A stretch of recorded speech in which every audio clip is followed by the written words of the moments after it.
Coucou tout le monde, j'espère que vous allez bien. Donc je vous retrouve dans une nouvelle vidéo avec les sorties livresques du mois d'août qui m'intéressent. Alors certains je les possède déjà en papier, donc on va commencer tout de suite par cela. Donc il y a Grim Lovelies de Megan Shepherd chez Castlemore, avec cette magnifique couverture. Malheureusement commencée et abandonnée, mais je l'ai. Une de mes précommandes, enfin un de mes achats sur place aux Imaginales, L'Ange déchu, l'intégrale de Marion Aubry chez Plume Blanche Édition, qui est un beau bébé. Hein. Il fait... Ça c'est des illustrations, mais il fait...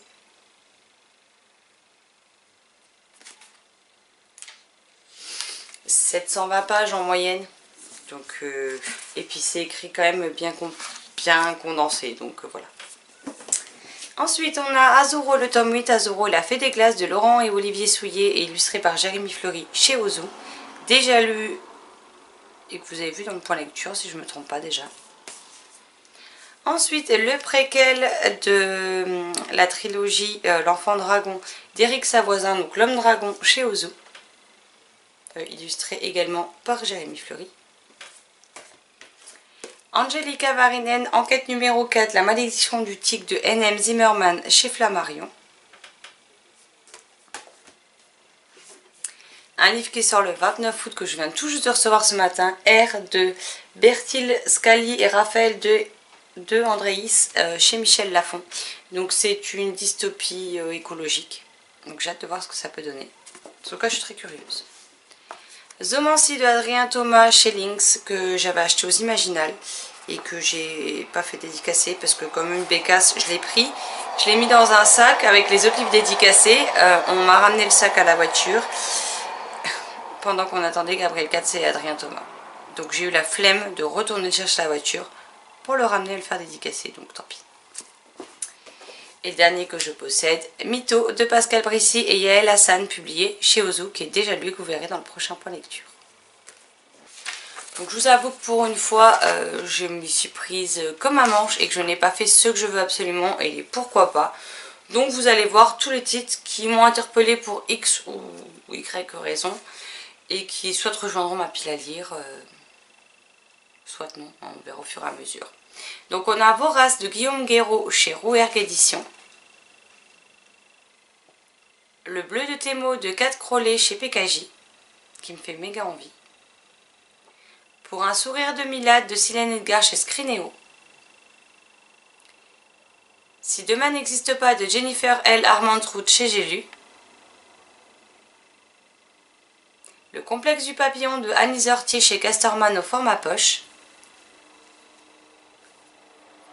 Toute la beauté du monde n'a pas disparu de Daniel Young Hellman chez Gallimard au format poche. Nixie Turner, tome 1 de Fabien Clavel chez Le Chat Noir.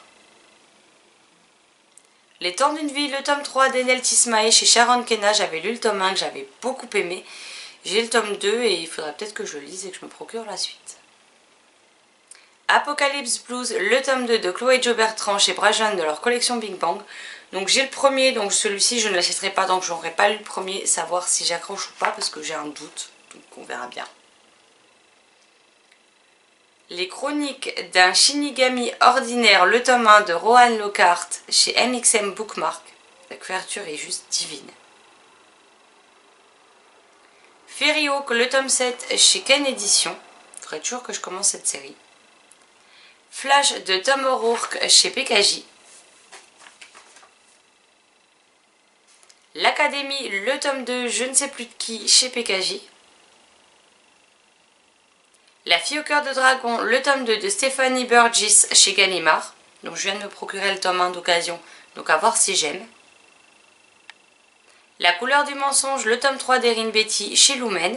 Mais bon, Marilyn m'a prêté le tome 1, donc si j'apprécie, je lui piquerai les tomes 2 et 3. Le portail des mondes, le tome 2 de Audrey C en auto-édition. Le voyage de Griff de Agile Anoli aux éditions Plume Solidaire. Ombre et mystère, le tome 3 de Jennifer L. Armentrout chez J'ai lu. Un livre que je vais recevoir mais qui n'est pas encore là à l'heure actuelle puisqu'il sort que le 29. L'Antimagicien, le tome 4 de Sébastien de Castel chez Gallimard Jeunesse. Pepper et Carotte, le tome 3 de David Revoy, ou Revoy, je ne sais pas, chez Glénat Éditions. L'enceinte neuve de Ophélie Bruno chez Lynx Éditions. Sous les arbres de Dave aux éditions de La Gouttière. Ce qui fait battre nos cœurs de Florence Hinkel chez Syros.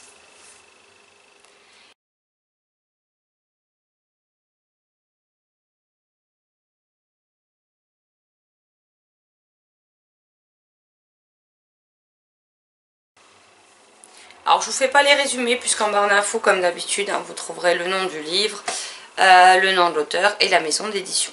Voilà, c'est juste pour vous présenter les titres mais je ne fais pas de résumé puisque moi-même je les lis au moment où je repère les livres et qu'après je ne les relis pas. Comme ça, s'il y avait des choses spoilantes dedans, vu que je m'en souviens pas, au moins si je le lis je me ferai pas spoiler. Voilà. Donc pour un mois d'août où ça commence seulement à redémarrer, je trouve qu'il y a quand même pas mal de titres. Donc on verra bien pour lesquels je craquerai à l'avenir en occasion ou en neuf. Même si j'essaie d'acheter un petit peu plus d'occasion selon les titres. Voilà.